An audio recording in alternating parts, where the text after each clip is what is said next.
नमस्कार। गरुड़ पुराण, ये नाम सुनते ही कई लोगों के मन में रहस्य, कर्मफल और जीवन मृत्यु के चक्र से जुड़े गहरे सवाल उठते हैं। हाँ, बिल्कुल। आज हम इसी ग्रंथ के खास हिस्से की गहराई में जा रहे हैं।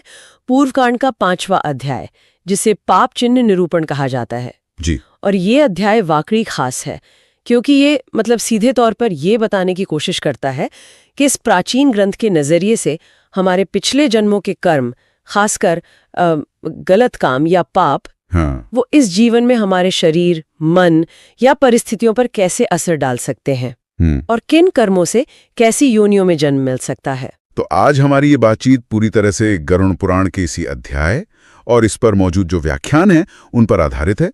हम कोशिश करेंगे कि इन थोड़ी क्या कहते हैं, जटिल लगने वाली बातों को सरल तरीके से समझें। हाँ। और देखें कि कर्म और उसके फल के बारे में ये प्राचीन नजरिया क्या कहता है। और इसकी शुरुआत होती है एक सवाल से जो गरुड़ ने भगवान विष्णु से पूछा। बिल्कुल, ये पूरा अध्याय एक तरह का संवाद है। गरुड़, जिन्हें भगवान विष्णु का वाहन और एक जिज्ञासु भक्त माना जाता है, वो पूछते हैं। पहला श्लोक कुछ इस तरह है। गरुड़ उवाच, हे केशव, जिस जिस पाप से जो जो चिन्ह प्राप्त होते हैं और जिन जिन योनियों में जीव जाते हैं, वह मुझे बताइए। यानी गरुड़ सीधे सीधे पूछ रहे हैं कि भगवान ये बताइए कि कौन से पाप करने से शरीर पर क्या निशान या लक्षण दिखते हैं और उन पापों की वजह से आत्मा को अगला जन्म किस रूप में मिलता है। ये सवाल कर्म, पुनर्जन्म और उसके दिखने वाले नतीजों के बीच एक पुल बनाने की कोशिश करता है। ये सिर्फ ये नहीं पूछता कि क्या होता है, बल्कि ये भी कि कैसे दिखता है, मतलब उसका प्रत्यक्ष प्रमाण क्या है। सही कहा। और भगवान विष्णु का जवाब आता है दूसरे श्लोक में। श्री भगवान ने कहा, नरक से आए हुए पापी जिन पापों के द्वारा जिस योनि में आते हैं और जिस पाप से जो चिन्ह होता है, वह मुझसे सुनो। हाँ, तो साफ है, भगवान कहते हैं कि मैं बताता हूं कि नरक भोगने के बाद भी बचे हुए कर्मों के असर से पापी आत्माएं किन योनियों में जन्म लेती हैं और उन पापों के क्या निशान या लक्षण होते हैं। हाँ, तो चलिए अब सीधे उन पापों और उनके फलों पर आते हैं जो भगवान ने बताए हैं। हाँ, यहाँ से भगवान एक एक करके अलग अलग तरह के कर्मों और उनके नतीजों का ब्यौरा देना शुरू करते हैं। हाँ। सबसे पहले कुछ ऐसे कर्मों की बात आती है जिन्हें बहुत ही गंभीर माना गया है। बिल्कुल। तीसरा श्लोक कहता है, ब्रह्म हत्यारा क्षय रोगी होता है, गाय की हत्या करने वाला मूर्ख और कुबड़ा होता है, कन्या की हत्या करने वाला कोढ़ी होता है और ये तीनों पापी चांडाल योनि प्राप्त करते हैं। यानी ब्रह्म हत्या, जिसे अक्सर ब्राह्मण या ज्ञानी की हत्या से जोड़ा जाता है, वो करने वाला क्षय रोग यानी टीबी जैसी बीमारियों से पीड़ित होता है, गोहत्या करने वाला मूर्ख और कुबड़ा होता है और कन्या की हत्या करने वाला कोढ़ी, और ये तीनों ही चांडाल योनि में जन्म लेते हैं। ये चांडाल योनि क्या है, इस पर थोड़ा और प्रकाश डालेगी। जरूर। देखिए, इन तीनों कर्मों को हिंदू परंपरा में महापाप की श्रेणी में रखा गया है।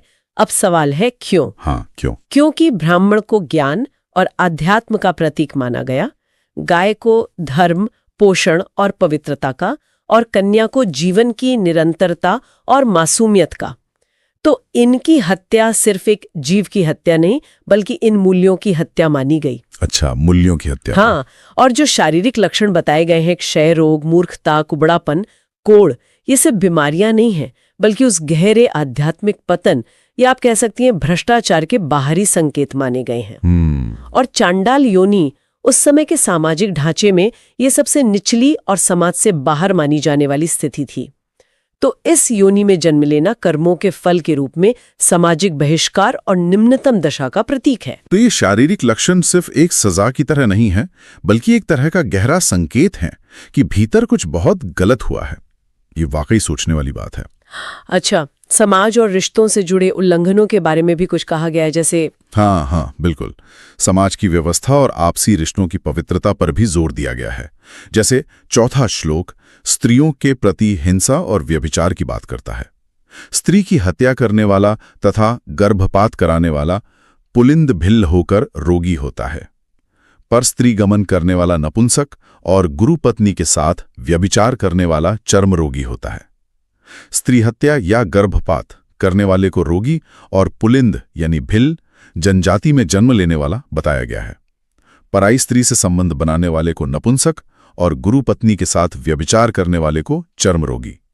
यहाँ पुलिंद का क्या खास मतलब है? पुलिंद उस समय की एक जनजाति का नाम था, जिन्हें शायद मुख्य धारा के समाज से कुछ अलग या आप कह सकते हैं निम्न माना जाता होगा। तो इस योनि में जन्म लेना भी एक तरह से सामाजिक पतन का सूचक है। अच्छा। ये श्लोक मातृत्व का अनादर, वंश परंपरा में बाधा डालने और विवाह जैसे पवित्र बंधन को तोड़ने के नतीजों की ओर इशारा करता है। नपुंसकता या त्वचा रोग जैसी स्थितियां न केवल शारीरिक कष्ट देती हैं, बल्कि सामाजिक रूप से भी व्यक्ति को अलग थलग कर सकती हैं। यहाँ कर्म का फल सिर्फ शारीरिक नहीं, सामाजिक और मानसिक भी नजर आता है। सही कहा। अब 5वें श्लोक पर आते हैं, जो खानपान से जुड़ा है।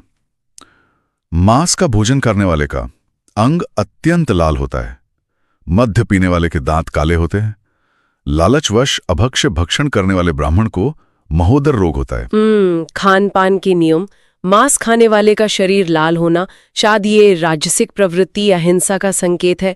मदिरा बुद्धि को भ्रष्ट करती है, तो उसके सेवन से दांत काले होना शायद पवित्रता और विवेक के क्षय का प्रतीक है। और ब्राह्मण के लिए अभक्ष्य भोजन मतलब जो नहीं खाना चाहिए वो खाना। हाँ, क्योंकि ब्राह्मणों से पवित्रता और संयम की ज्यादा अपेक्षा की जाती थी, तो लालच में आकर निषिद्ध भोजन करना, उससे पेट का बड़ा होना, महोदर रोग, ये शायद अधिकता और कर्म की विषाक्तता मतलब टॉक्सिसिटी का संकेत है। ठीक है। 6ठे श्लोक में स्वार्थ और श्राद्ध से जुड़े कर्म है। जो दूसरे को दिए बिना मिष्ठान खाता है, उसे गले में गंडमाला रोग होता है। श्राद्ध में अपवित्र अन्न देने वाला श्वेत कुष्ठी होता है। हाँ, मतलब स्वार्थ, मिठाई अकेले खा लेना, इसका फल है गले का रोग, गंडमाला या घेंगा।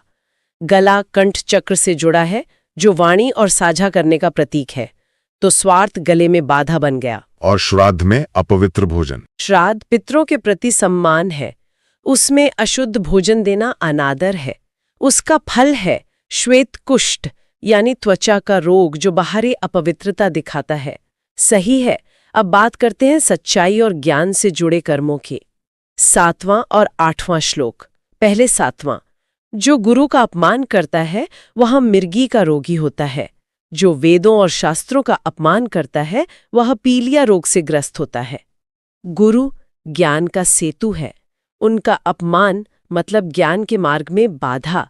इसका असर तंत्रिका तंत्र पर, जैसे मिर्गी, और वेद शास्त्र दिव्य ज्ञान है।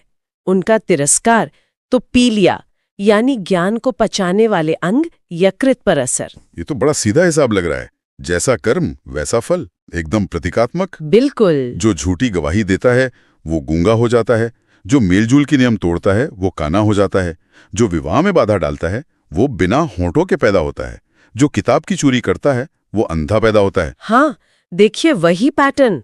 झूठी गवाही दी, सच को भ्रष्ट किया, तो बोलने की शक्ति गई, गूंगा हो गया। हाँ, पंक्ति भेद मतलब समाज के नियम तोड़े, तो काना यानी देखने में कमी, शायद सामाजिक नजरिए में कमी।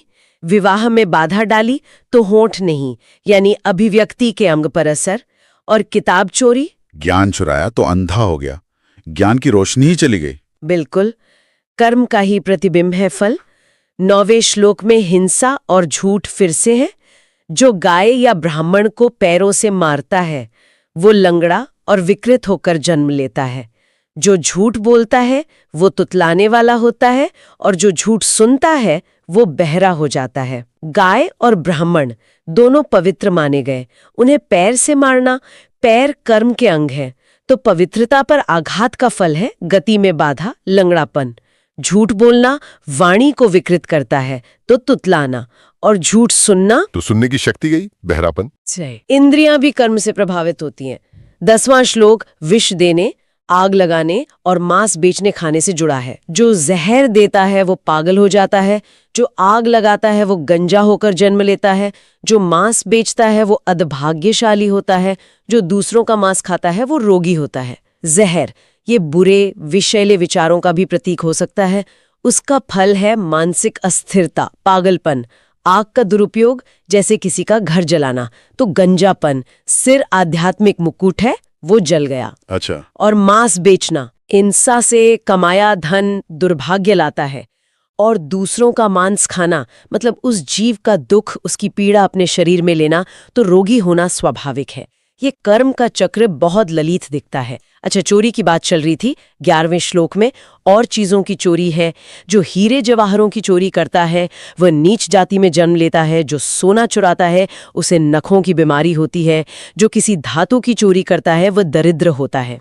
हाँ, रत्न चुराना मतलब सुंदरता और मूल्यवान चीज चुराना, तो फल है निम्न योनि, जहां सुंदरता या सामाजिक मूल्य कम हो। सोना पवित्रता और धन का प्रतीक, उसकी चोरी से नाखूनों का रोग। ये थोड़ा अजीब है, नाखूनों का रोग। शायद ये बाहरी आवरण पर असर दिखाता है, जो अंदरूनी भ्रष्टाचार का संकेत है, या शायद उस समय नाखूनों से जुड़ी कोई खास मान्यता रही हो। लेकिन धातु चुराने वाले का दरिद्र होना तो सीधा है, दूसरे की संपत्ति ली तो अपनी खो दी। ठीक है। 12वां श्लोक खाने की चीजों की चोरी पर है। जो अन्न की चोरी करता है वो चूहा होकर जन्म लेता है। जो अनाज चुराता है वो टिड्डी होता है। जो जल की चोरी करता है वो चातक पक्षी होता है। जो जहर की चोरी करता है वो बिच्छू होता है। इसमें भी वही प्रतीकात्मकता है। अन्न चोर चूहा बनता है, जो दूसरों का अन्न खाता है। हाँ। अनाज चोर टिड्डी, जो फसल बर्बाद करती है। जल चोर चातक, जो हमेशा पानी को तरसता है। और जहर चोर बिच्छू, जो खुद जहर रखता है। बिल्कुल, जैसा कर्म वैसा ही रूप। 13वें श्लोक में और भी चीजें हैं। जो सब्जियों और पत्तियों की चोरी करता है वो मोर बनता है। जो सुगंध की चोरी करता है वो कस्तूरी बिलाव होता है। जो शहद की चोरी करता है वो डांस मक्खी होता है। जो मांस की चोरी करता है वो गिद्ध होता है। जो नमक की चोरी करता है वो चींटी होता है। ये भी दिलचस्प है। सब्जी पत्ते चोर मोर। मोर सुंदर तो है पर शायद फलदायी नहीं माना जाता उस तरह से। सुगंध चोर कस्तूरी बिलाव, जिसके पास अपनी एक खास गंध होती है। शहद चोर डांस मक्खी, जो मीठे पर भिन भिन आती है। मांस चोर गिद्ध, जो मरे हुए पर जीता है। और नमक चोर चींटी, छोटी, हमेशा इकट्ठा करने वाली। हर चोरी का फल उस चीज से जुड़ा हुआ है। हाँ, उसकी प्रकृति से। जो पान, फल और फूलों की चोरी करता है वो वन का बंदर होता है। जो जूते की चोरी करता है वो भेड़ की योनि में पैदा होता है। जो घास और सूत की चोरी करता है वो भी भेड़ की योनि से ही जन्म लेता है। पान, फल, फूल, चोर, बंदर, जो इन चीजों के पीछे भागता है। जूता चोर या घास सूट चोर का भेड़ बनना, शायद ये गुलामी या झुंड में रहने, अपनी पहचान खोने का प्रतीक है। ठीक है। 15वां श्लोक हिंसा और लूटपाट पर है। जो हिंसा से जीविका करता है, जो सड़कों पर यात्रियों को लूटता है और जो शिकार करना पसंद करता है, वह अवश्य ही कसाई के घर का बकरा बनता है। ये तो बहुत सीधा है। जो दूसरों को शिकार बनाता है वो खुद शिकार बनता है। कसाई का बकरा मतलब जिसका वध निश्चित है। हिंसा का अंत हिंसा ही है। जो जहर पीकर मर जाता है वह पर्वत पर काला सांप बनता है।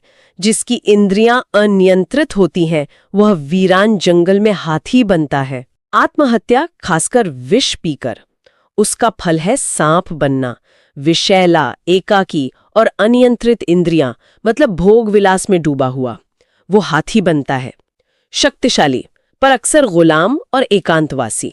17वां श्लोक द्विज यानी ब्राह्मण, क्षत्रिय, वैश्य के कर्तव्यों से जुड़ा है। जो द्विज 2 बार जन्मे, देवताओं को भोजन नहीं देते और बिना विचार किए सभी खाद्य पदार्थ खाते हैं, वे वीरान जंगल में बाघ बनते हैं। देवताओं को भोग न लगाना मतलब अपने यज्ञ कर्तव्य भूल जाना और बिना सोचे समझे कुछ भी खाना, ये आध्यात्मिक लापरवाही है। फल है बाघ बनना, हिंसक, अकेला शिकारी। ये आध्यात्मिक अलगाव और अंदरूनी क्रोध दिखाता है। 18वां श्लोक फिर ब्राह्मण के पाखंड पर है। जो ब्राह्मण गायत्री मंत्र का जाप नहीं करता, नहीं संध्या ध्यान करता है और बाहर से धार्मिक दिखता है लेकिन अंदर से दुष्ट है, वो बगुला बन जाता है। हाँ, ये हमने पहले भी बात की थी बगुला भगत का। राइट। गायत्री और संध्या ब्राह्मण के मूल कर्तव्य है, उनका त्याग और साथ में पाखंड तो बगुले का रूप। 19वां श्लोक भी ब्राह्मणों से ही जुड़ा है। जो ब्राह्मण अयोग्य व्यक्ति के लिए यज्ञ करता है वो गांव का सुअर बन जाता है और जो अत्यधिक यज्ञ करता है वो गधा बन जाता है। जो बिना मंत्र के खाना खाता है वो कौवा बन जाता है। अयोग्य के लिए यज्ञ कराना धर्म का दुरुपयोग है तो फल है सुअर का जन्म, जिसे अशुद्ध माना जाता है। बिना समझे बस रस्मों में लगे रहना, बहुत ज्यादा यज्ञ करना तो गधा बनना जो बस बोझ ढोता है, और बिना मंत्र यानी बिना पवित्रीकरण के भोजन करना तो कौआ बनना जो अपवित्र चीजें खाता है। 20वां श्लोक गुरु शिष्य संबंध पर है। जो ब्राह्मण योग्य शिष्य को शिक्षा नहीं देता वो बैल बन जाता है, और जो शिष्य अपने गुरु की सेवा नहीं करता वो गधा या गाय बन जाता है। ज्ञान को रोकना तो बैल बनना जो मेहनत करता है पर ज्ञान से दूर, और गुरु की सेवा ना करना तो शिष्य गधा या गाय बनता है, यानी बोझ ढोने वाला पशु। ज्ञान का प्रवाह रुकने का नतीजा। 21वां श्लोक गुरु के अपमान पर है और ये गंभीर लगता है। जो गुरु को धमकी देता है, उसे थूकता है या किसी ब्राह्मण को डराता धमकाता है, वो वीरान निर्जल मरुस्थल में ब्राह्मण राक्षस बनकर पैदा होता है। हाँ, ये ब्रह्म राक्षस वाली बात, गुरु का अपमान या उन्हें डराना, ये पवित्र रिश्ते का गंभीर उल्लंघन है। तो फल है ब्रह्म राक्षस बनना, ज्ञान की अनंत प्यास पर उसे पाने में असमर्थ, और वो भी कहाँ, निर्जल रेगिस्तान में। भयानक लगता है ये तो। 22वां श्लोक वादे और मेहमान नवाजी पर है। जो द्विज को अपने वचन के अनुसार भोजन नहीं देता वो सियार बन जाता है। जो अतिथि को सम्मान से नहीं बुलाता वो भयंकर मुख वाली अग्नि सी भयानक प्रेत योनि में पैदा होता है। वादा तोड़ना, खासकर भोजन का, तो सियार बनना। सियार को चालाक और मुर्दाखोर माना जाता है, और अतिथि का सत्कार न करना, अतिथि को देवता समान माना गया है, तो उसका फल है प्रेत योनि जो हमेशा भूखी प्यासी रहती है। इसके बाद श्लोक 23 से 27 तक और भी कई तरह के धोखे और उल्लंघनों की बात है, जैसे दोस्त को धोखा देना, पहाड़ी गिद्ध बनना, बेचने में धोखा, उल्लू बनना, जाति की निंदा, कबूतर बनना, किसी की आशा तोड़ना या पत्नी को त्यागना, चकवा बनना, माता पिता या गुरु से नफरत करना, भाई बहनों से झगड़ना, हजारों जन गर्भ में नष्ट होना। हाँ, और स्त्रियों के लिए भी है, जैसे ससुराल वालों को गाली देना या झगड़े कराना, जोक बनना, या पति को डांटना, जू बनना। ये सब सामाजिक सद्भाव, पारिवारिक रिश्तों और आपसी विश्वास को तोड़ने वाले कर्म हैं, जिनके फल भी वैसे ही निम्न योनियों में बताए गए हैं। फिर श्लोक 28 से 33 तक और भी गंभीर अपराध हैं, जैसे स्वगोत्र गमन यानी अपने ही गोत्र में यौन संबंध, लकड़बग्घा, साही, भालू बनना, दूसरे यौन दुराचार, गिरगिट, गधा बनना, अप्राकृतिक यौनाचार, गांव का सुअर बनना, पितरों का भोजन खाना, कुत्ता बनना, पैसे के लिए देवताओं की पूजा करने वाला ब्राह्मण, मुर्गी बनना। ये सब वंश की पवित्रता, यौन शुचिता और दैवीय व्यवस्था के गंभीर उल्लंघन माने गए हैं। इसीलिए इनके फल भी बहुत निम्न और कष्टदायक योनियों में बताए गए हैं। ये सब सुनकर लगता है कि कर्मों का लेखा जोखा बहुत बारीक है इस नजरिए से। लेकिन क्या ये परिणाम हमेशा के लिए हैं? क्या नर्क या इन योनियों में जाने के बाद कोई वापसी नहीं है? नहीं, जैसा हमने पहले भी जिक्र किया, ग्रंथ ये स्पष्ट करता है कि ये स्थितियां स्थायी नहीं है। कर्म फल भोगने की एक अवधि होती है। श्लोक 34 यही कहता है। जो महापापी हैं वे भयानक नरकों में दुख भोगने के बाद अपने कर्मों के दुख समाप्त होने पर यहाँ मानव लोक में जन्म लेते हैं। अच्छा, तो नर्क एक तरह की सजा या शुद्धिकरण की प्रक्रिया है जिसके बाद आत्मा फिर से जन्म लेती है? हाँ, बिल्कुल। नर्क भोग कर्मों के अनुपात में होता है। जब वो अवधि पूरी हो जाती है तो बचे हुए कर्मों के अनुसार आत्मा को कोई योनि मिलती है। ये निम्न योनि भी हो सकती है, या अगर कर्म सुधरे तो मानव योनि भी। श्लोक 35-36 में इसका उदाहरण भी है ना? जैसे ब्रह्म हत्यारा पहले गधा, फिर ऊंट, फिर भैंस बनता है। शराबी भेड़िया, फिर कुत्ता, फिर सियार बनता है। सोना चोर कीड़ा मकोड़ा, फिर पक्षी बनता है। गुरु पत्नी गामी घास झाड़ी लता बनता है। हाँ, ये दिखाता है कि कर्म का चक्र कितना लंबा और कष्टदायक हो सकता है। हजारों पशु पक्षी या पेड़ पौधों के जन्मों के बाद जब पाप कर्मों का असर कुछ कम होता है और पुण्य कर्मों का उदय होता है, तब कहीं जाकर उसे फिर से मनुष्य जन्म मिल पाता है। मतलब कर्म का असर बहुत गहरा और लंबे समय तक चलने वाला बताया गया है। अंत में ब्राह्मण के धन को लेकर एक बहुत सख्त चेतावनी भी दी गई है ना? श्लोक 38 से 40 तक। हाँ, बहुत प्रभावशाली ढंग से कहा गया है। यहाँ तक कि कोई व्यक्ति लोहे की छीलें, पत्थर का चूर्ण और जहर भी पचा सकता है, परंतु तीनों लोकों में कौन है जो ब्राह्मण की संपत्ति को पचा सकता है? और ये भी कि ब्राह्मण के धन से चलने वाली सेना युद्ध में रेत की टीले की तरह ढह जाती है। इतनी कड़ी चेतावनी क्यों? क्योंकि ब्राह्मण का धन सिर्फ पैसा नहीं माना जाता था, वो ज्ञान, तपस्या, धर्म और दान दक्षिणा से जुड़ा होता था। उसे पवित्र माना जाता था, इसलिए उसे चुराना या उसका गलत इस्तेमाल करना सिर्फ आर्थिक अपराध नहीं बल्कि एक आध्यात्मिक अपराध भी माना गया, जिसके बहुत गंभीर कर्म फल बताए गए हैं। ये दिखाता है कि जो चीजें पवित्रता या धर्म से जुड़ी हैं उनका कितना ज्यादा सम्मान अपेक्षित था। तो अगर हम इस पूरी चर्चा का सार निकालें तो क्या कहेंगे? अध्याय के अंत में भी शायद कुछ ऐसा ही कहा गया है, श्लोक 49 में। हाँ, श्लोक 49 एक तरह से पूरी बात समेट देता है। हे पक्षीराज, ये और अन्य चिन्ह और योनियां हैं जो शरीरधारी प्राणियों के कर्मों से उत्पन्न होती हैं, जो उन्होंने संसार में स्वयं के लिए बनाई हैं। यानी लब्बुल वाव ये है कि हम जो भी हैं, जिस हाल में हैं, जो लक्षण हमें दिखते हैं या जिस योनि में हमारा जन्म हुआ है, इस नजरिए से वो सब हमारे अपने ही किए हुए कर्मों का नतीजा है। हमने ये स्थिति खुद बनाई है। बिल्कुल। इस अध्याय से 3 मुख्य बातें निकलती हैं। पहली, कर्मों के परिणाम होते हैं और वो दिखते हैं शारीरिक लक्षणों में, मानसिक स्थितियों में या जन्म की परिस्थितियों में। दूसरी, इस चक्र से निकलने या बेहतर स्थिति पाने का रास्ता धर्म का पालन है, यानी सही आचरण, नैतिक जीवन, अपने कर्तव्यों का पालन, दूसरों का सम्मान। और तीसरी सबसे महत्वपूर्ण बात, अपने भाग्य के लिए हम खुद जिम्मेदार हैं। ये ग्रंथ शायद डराने के लिए नहीं बल्कि जिम्मेदारी का एहसास कराने और सही रास्ते पर चलने के लिए प्रेरित करने का एक तरीका है। ये वाकई एक गहरा दृष्टिकोण है कर्म और जीवन पर। यह हमें सोचने पर मजबूर करता है कि हमारे हर छोटे बड़े काम का क्या असर हो सकता है। इस विस्तृत पड़ताल में हमारे साथ रहने के लिए धन्यवाद। और जाते जाते एक सवाल सोचने के लिए छोड़ जाते हैं। कर्म और उसके फलों के इस विस्तृत ढांचे को जानने के बाद हम अपने जीवन के मौजूदा अनुभवों, चुनौतियों और विशेषताओं को किस नजरिए से देख सकते हैं? क्या ये सब सिर्फ बीते हुए कल का नतीजा है जिसे बदला नहीं जा सकता, या फिर हमारे आज के कर्मों में वो शक्ति है कि हम अपने आने वाले कल को बेहतर बना सकें, या कम से कम मौजूदा स्थिति को एक नए दृष्टिकोण से देख सकें? ये सवाल अपने आप में एक खोज है।